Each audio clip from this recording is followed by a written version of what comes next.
80 years of fighting Trump. Eight years of fighting Trump.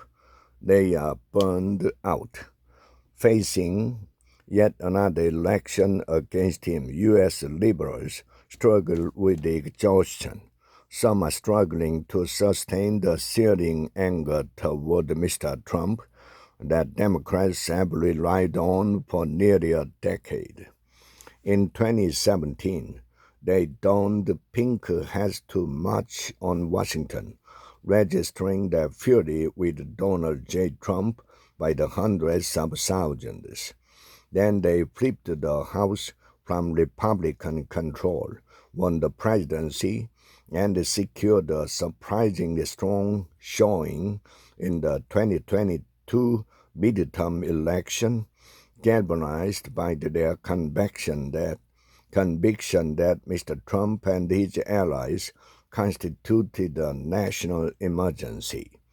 This year, anti-Trump voters are grappling with another powerful sentiment: exhaustion. Some folks are burned out on outrage, said Rebecca Lee Funk, the Washington-based founder of the Outrage, a progressive activism group, and purveyor of Resistance-era apparel.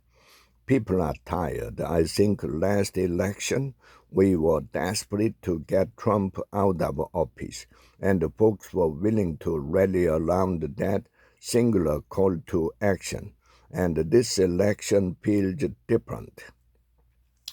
But for Democrats, the mission is similar.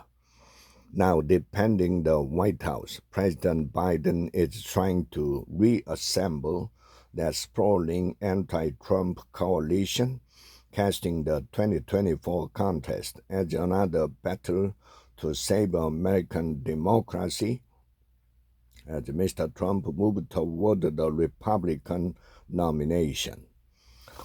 Mr. Biden, however, has a lot of work to do. Interviews with nearly 2,000 Democratic voters, activists, and officials make clear his challenge in energizing Americans who are unenthusiastic about a likely 2020 rematch, are worried about his age, and in some cases are struggling to sustain the searing anger toward Mr. Trump that Democrats have relied on for nearly a decade.